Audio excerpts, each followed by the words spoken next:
Sister friends, உண்மை உள்ளவன் அப்படிங்கிற காரியத்தை நம்ம தொடர்ந்து தியானிக்கிறோம். அதில் எலியேசர் மூலமாக இந்த உண்மையை நம்ம எப்படி கற்றுக்கொள்ளலான்னு தொடர்ந்து பார்க்குறோம்.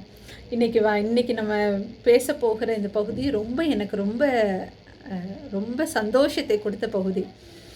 நீங்கள் ஆதியாகமம் 24:50 பார்த்தீங்கன்னா, ஃபுல்லாக லாபான்கிட்டையும், அதாவது லாபான்கிட்டையும் அவங்க அண்ணன்கிட்டையும் அவங்களுடைய மகன்கிட்டையும், அதாவது ரெபேக்காளுடைய அண்ணன்கிட்டையும் எலியேசர் ஃபுல்லாக எல்லாத்தையும் எக்ஸ்பிளைன் பண்ணுறார். அப்போ 50வது வசனத்தில், அப்போது லாபானும் பெத்துவேலும் பிரதியுத்தரமாக, இந்த காரியம் கர்த்தரால் வந்தது, உமக்கு நாங்கள் நலம் போலம் ஒன்றும் சொல்லக்கூடாது அப்படின்னு சொல்கிறாங்க. இல்லை பார்த்தீங்கன்னா, இந்த காரியம் கர்த்தரால் வந்தது. நிறைய கிறிஸ்டியன் வெட்டிங்கில் நீங்கள் பார்த்துருப்பீங்க, இந்த காரியம் கர்த்தரால் வந்ததுன்னு. அதை சொன்னது யாருன்னா லாபானும் பெத்துவேலும். இதில் ஸ்பெஷல் என்ன அப்படின்னா, லாபானும் சரி பெத்துவேலும் சரி தேவனை அறியாதவர்கள், கர்த்தரை வழிபடாதவர்கள், அந்நிய தேவர்களை வழிபடுகிறவர்களாக இருந்தவர்கள். அவங்க வாயினால் சொல்கிறாங்க இந்த காரியம் கர்த்தரால் வந்ததுன்னு. அப்போ அவங்க வாய் கர்த்தரை மகிமைப்படுத்துகிற அளவுக்கு இந்த காரியம் எல்லாம் ஆபிரகாமின் தேவனாகிய கர்த்தர் தான் செய்தாருன்னு அவங்க கன்ஃபஸ் பண்ணுற அளவுக்கு அவங்க இருதயத்தை கர்த்தருடைய மகிமையினால், கர்த்தருடைய பிரசன்னத்தினால் நிரப்புறதுக்கு காரணமாக இருந்தது யார் அப்படின்னா எலியேசர். அவர் சொன்ன ஒவ்வொரு காரியமும், அவரை கர்த்தரை குறித்து சொன்னது, கர்த்தர் மூலமாக ஆபிரகாம் வாழ்க்கையில் நடந்தது, அவருடைய இந்த பிரயாணத்தில் கர்த்தர் கரம் கூடவே இருந்தது. இந்த திருமண காரியம் முழுவதும் கர்த்தர் எப்படி ஆரம்பத்திலிருந்து இந்த நேரம் வரைக்கும் நடத்தினாருன்னு அவர் சொன்னது எல்லாமே எதை பற்றி அப்படின்னா கர்த்தர் கர்த்தர் கர்த்தர்.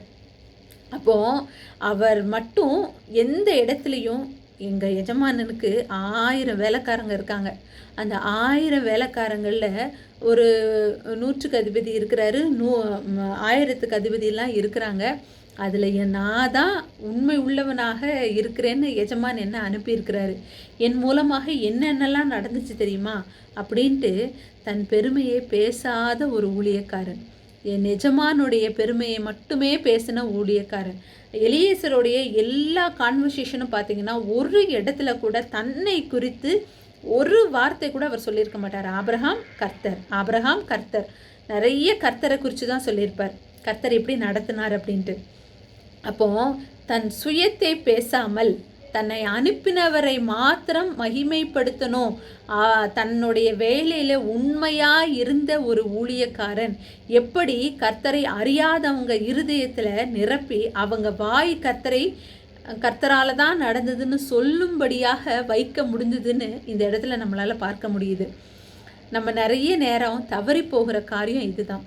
நான் எவ்வளவு கஷ்டப்பட்டேன் தெரியுமா, நான் எவ்வளவு அவமானப்பட்டேன் தெரியுமா, அவங்க என்னெல்லாம் பேசினாங்க தெரியுமா, நான் எப்படிப்பட்ட மரணத்தில் இருந்தேன்னு தெரியுமா அப்படின்ட்டு நிறைய நம்மளுடைய பட்சாபாதங்களை நம்ம பேசுவோம், நம்மளுடைய நிறைய பலவீனங்களை நம்ம பேசுவோம்.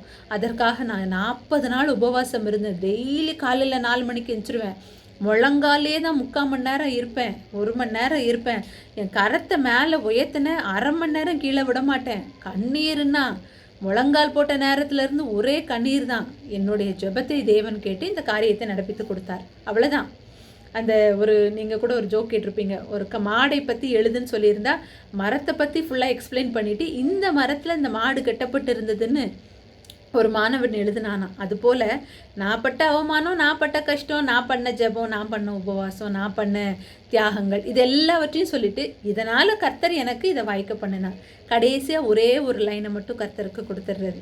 அவங்க என்ன இப்படி நம்மளே அறியாமல் சில நேரம் என்ன செஞ்சிட்டோம், அவங்க முன்னாடி கர்த்தர் நமக்கு எந்த அளவுக்கு நிலைமையில இருந்து இப்படி உயர்த்தினாருன்ட்டு அவங்க நல்ல முறையில் கர்த்தரை நினைக்கணும் அப்படின்னு தான் நினச்சி சொல்லுவோம். ஆனால் அதில் நான் எவ்வளோ பாடுபட்டேன். நம்மளுடைய சுய பரிதாபங்களை பேச பொதுவாகவே எல்லாருக்குமே ரொம்ப பிடிக்கும். அதில் தான் என்ன ஆகுது, இந்த காரியங்கள்லாம் தவறி போகுது. ஆனால் எலியேசர் அப்படி செய்யவே இல்லை. ஃபுல் அண்ட் ஃபுல் எஜமானை குறித்தும் தேவனை குறித்தும் மாத்திரம் பேசினதுனால அவங்க இருதயம் முழுக்க முழுக்க அவர் சொன்ன காரியத்தினால நிரப்பப்பட்டு அதனால் அவங்க வாய் சொல்லுது இந்த காரியம் கர்த்தரால் வந்தது. அப்போ தன்னுடைய தேவனை பற்றி அவங்க ஒரு வார்த்தை பேசலை. முழுக்க முழுக்க அவங்க ஆபிரகாமின் தேவனாகிய கர்த்தரை குறித்து தான் பேசுகிறாங்க. உங்கள் தேவன்னு கூட சொல்லலை. இந்த காரியம் கர்த்தரால் வந்தது. அவர் என்ன சொன்னாரோ, அவர் யாருடைய நாமத்தை உச்சரித்து இந்த காரியத்தை சொன்னாரோ அதே காரியத்தை தான் பேசி இந்த காரியம் கர்த்தரால் வந்ததுன்னு சொல்கிறாங்க. அப்போ எவ்வளவு ஒரு உயர்ந்த ஒரு காரியம் பார்த்தீங்களா? அப்போ கர்த்தரை அறியாதவர்கள் இருதயத்தில் நம்ம கர்த்தரை விதைக்கணும் அப்படின்னா கர்த்தரை மட்டும்தான் அவங்க இருதயத்தில் விதைக்கணும். நிறைய சர்ச்சில் இது வந்தால் உங்கள் கடன் மாறிடும், இது வந்தால் உங்கள் சர்ச்சிலேருந்து படிக்க வச்சுருவாங்க, உங்கள் வீடு கட்டி கொடுத்துருவாங்க, உங்கள் மகளுக்கு கல்யாணம் நடத்தி கொடுத்துருவாங்க, நீங்கள் வாங்க பிசாசுலேருந்து விடுதலை கொடுக்கறது, நீங்கள் வியாதியிலேருந்து விடுதலை பெற்றுக்கொள்வீங்க. இதெல்லாம் தப்பே கிடையாது, இதெல்லாம் தப்பே கிடையாது. ஆனால் அந்த உலக காரியங்களை குறித்து சொல்லி அழைத்து வருகிற காரியங்கள், உலக சந்தோஷங்களை எங்கள் சர்ச்சில் நீங்கள் பெற்றுக்கொள்வீங்கன்னு அழைத்து வருகிற காரியங்கள் தான் நிறைய இடத்துல மிஸ்லீட் ஆயிடுது. நம்ம இதை நினச்சி தானே வந்தோம், இப்படி தானே சொல்லி நம்மளை கூட்டிகிட்டு வந்தாங்க, ஆனால் அப்படி இல்லையே இங்கே அப்படிங்கும்போது தான் மிஸ்லீட் ஆகி ஃபுல்லாக கொலாப்ஸ் ஆயிடுது. அப்போது கர்த்தரை மாத்திரம் நீங்கள் எங்கள் தேவனை தேடி வந்தால் உங்கள் லைஃப்பில் பிரச்சனை கண்டிப்பாக மாறும். ஆனால் பிரச்சனைகளே இருந்தாலும் கர்த்தர் உங்கள் லைஃப்பில் சமாதானத்தை கொடுப்பார். இதை இப்படி சொன்னால் நிறைய பேர் ஏற்றுக்கொள்ள மாட்டாங்க தான். ஆனால் உண்மையை சொல்லும்போது அது கர்த்தருக்கு மகிமையாக இருக்கும். எங்கேயுமே எக்ஸ்ட்ராவாக ஒரு லைனையோ எந்த ஒரு காரியத்தையுமே சொல்லலை பாருங்கள். நீங்கள் இதில் முக்கியமாக நம்ம பார்த்து கொள்ள வேண்டியது 38, நீ என் தகப்பன் வீட்டிற்கும் என் இனத்தார் இடத்திற்கும் போய் என் குமாரனுக்கு பெண் கொள்ள வேண்டும் என்று ஆணையிட்டு கொடுக்கும்படி சொன்னார். நீ என் தகப்பன் வீட்டுக்கு போ, அப்புறம் ஒருவேளை என் தகப்பன் வீட்டில் யாரும் இல்லைன்னா என் இனத்தார்கிட்ட நீ போ.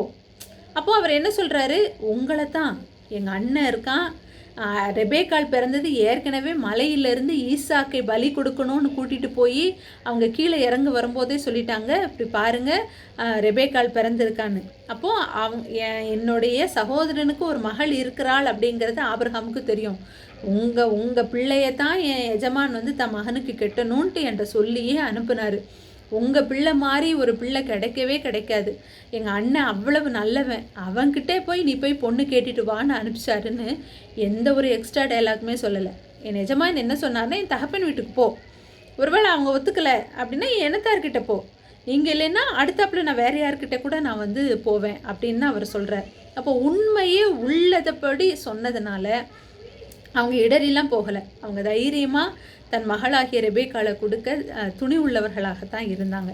அப்போது நம்ம என்றைக்குமே கர்த்தரை ஒருத்தங்க ஏற்றுக்கொள்ளணும்னு சில நேரம் ரொம்ப மன துக்கத்தில் இருப்பாங்க. அவங்களுக்கு ஆறுதலுக்காக பேசுகிற காரியங்கள் தப்பில்லை.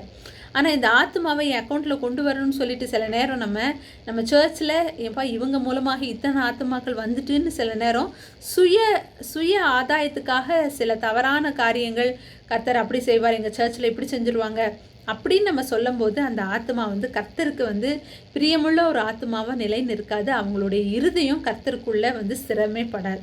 அப்போ எலியேசர் போல் ஒரு உண்மையுள்ள மனுஷன் தன் எஜமானனுக்கு எவ்வளவு மகிமையை கொண்டு வந்தாரோ அதே போல் நாம் உண்மை உள்ளவர்களாக இருக்கும்போது நம் எஜமானனுக்கு மகிமையை ஏற்படுத்தலாம். உண்மை உள்ளவர்களாக இருப்போம், தொடர்ந்து கர்த்தரை மகிமைப்படுத்துவோம். God bless you.